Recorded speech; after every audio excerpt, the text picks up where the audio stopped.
Hi and welcome to Rajathi family kitchen. இன்றைக்கி தேங்காய் பர்ஃபி பண்ண போகிறேன். அதற்கு தேவையான பொருட்கள் 1 கப் தேங்காய், கண்டென்ஸ் மில்க் 395 கிராமோடது ஒரு கேன், வறுத்த ரவை 1/4 கப்பு,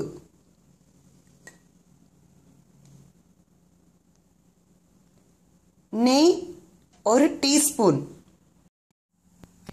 பாத்திரத்தை அடுப்பில் ஏற்றி 1 டீஸ்பூன் இல்லை உங்களுக்கு கொஞ்சம் அதிகமாக வேணும் அப்படின்னா நெய் வாசனை வேணும்னா 1 டேபிள் ஸ்பூன் நெய் போட்டிருக்கேன். அது உருகி வருது. இப்போ நெய் உருகிட்டு இருக்கும் பொழுது நம்ம எடுத்து வைத்த அந்த கண்டென்ஸ் மில்கை நான் அதில் போடுறேன். ஃபுல்லாக அதை ஊற்றிடுங்க. முன்னெல்லாம் பாத்திரம் இது ஃபுல்லாக பால் சர்க்கரை அதெல்லாம் ஃபுல்லாக நல்லா மெல்ட் ஆகும்படி ரொம்ப டைம் ஆகும். இப்போ இந்த கண்டென்ஸ் மில்க்லேயே சுகர் எல்லாம் சேர்ந்துருக்கறனால நமக்கு ரொம்ப ஈஸி. ஃபுல்லாக அதை கொட்டிட்டு கொஞ்சம் அது இது பண்ணும்படி வச்சுக்கணும். நல்லா ஃபுல்லாக கொட்டிடுங்க. கொட்டிட்டு வெயிட் பண்ணும்.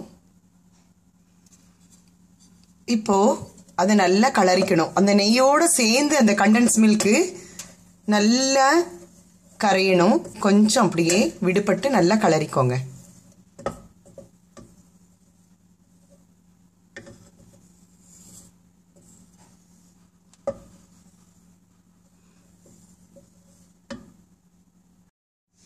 இப்போ அந்த கண்டென்ஸ் மில்கோட நெய் நல்லா மிக்ஸ் ஆயிடுச்சு.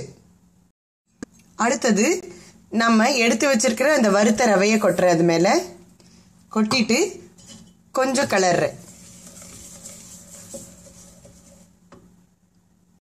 இப்போ அந்த கண்டென்ஸ் மில்க் ரவை அப்புறம் நம்ம போட்ட அந்த நெய் எல்லாம் கலந்துருக்கும் பொழுது எடுத்து வச்ச தேங்காயும் போட்டு நல்லா கலரணும். இப்போ அதை போட்டாச்சு. ஃபுல்லாக நல்லா கெட்டியாக அது தனியாக உருகி வரும்படி கலரணும். நல்லா மிக்ஸ் ஆகணும். அந்த பாத்திரத்தோடு ஒட்டாமல் வரும்பொழுது அது மட்டும் கலரணும். அடுப்பை கொஞ்சம் ஸ்லோ பண்ணிட்டு அது ஒரு பெரிய தட்டில் போட்டு அதுக்கப்புறம் கொஞ்சம் ஆறுறதுக்கு முன்னாடி கீத்து போட்டால் சூப்பர் தேங்காய் பர்ஃபி ரெடி ஆகிடும். இப்போ அது அடுப்பில் ஆயிட்டுருக்கு. இந்த மீன் டைம் நான் என்ன பண்ணுறேன்னா ஒரு பிளேட்டில் அழகாக கொஞ்சம் நெய்யை தடவி வச்சுக்கிறேன். அப்போ தான் அதை போட்டு கொட்டும் பொழுது என்ன ஆகும்னா அதில் ஒட்டாமல் வரும். ஸோ நம்ம அதுக்கு முன்னாடி தயார் பண்ணி வச்சுக்கலாம். இது அழகாக இப்போ பாருங்கள் பாத்திரத்தோடு ஒட்டாமல் வருது. ரொம்ப அழகாக வருது. ஸோ இப்போ ரெடி ஆகிடுச்சுன்னு அர்த்தம். கொஞ்சம் கூட ஒட்டலை. இப்போ நம்ம அந்த பிளேட்டில் போட்டு கொஞ்சம் ஆறுனதுக்கப்புறம் கீத்து போடுறது ரெடியாக இருக்குது.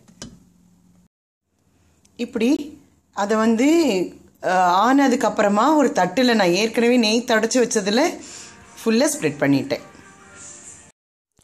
இப்போது அந்த பர்ஃபி ரெடி ஆகிடுச்சு. அதை நான் கீத்தி அதை டெக்கரேட் பண்ணுறதுக்கோசரம் டெக்கரேஷனுக்குன்னு கொஞ்சம் அந்த ட்ரை கிரேப்ஸ் வச்சுருக்கேன். நான் குட்டி குட்டியாக இந்த பீசஸ் வச்சுருக்கேன். என்னோடய பேர குழந்தைக்கு அவன் அவனுக்கு ரொம்ப ஸ்வீட் பிடிக்கும். பாட்டி குலோப்ஜான் பண்ணி கொடுங்கன்னு சொல்லுவான். ஸோ இந்த தடவை சேஞ்சாக தேங்காய் பர்ஃபி குட்டி பீஸ் கொடுத்தா அவனுக்கு நிறைய கொடுக்க முடியும். அதனால இன்னைக்கு இந்த குளிருக்கு ஏற்ற மாதிரி ஈவினிங் டிஃபன் சுண்டைக்கடலை நல்லா அழகாக காரச்சாரமாக பண்ணி இந்த பர்ஃபியோடு கொடுக்க போகிறேன். அப்போது நல்லா ஈவினிங்கை நல்லா அழகாக ஸ்வீட்டோடு சேர்ந்த காரத்தோடு அனுபவிக்க முடியும். கட்டாயம் இந்த ஸ்வீட்டை பண்ணி பாருங்கள். அடுத்த எபிசோடில் உங்களை சந்திக்கும் வரை நன்றி. Rajathi family kitchen.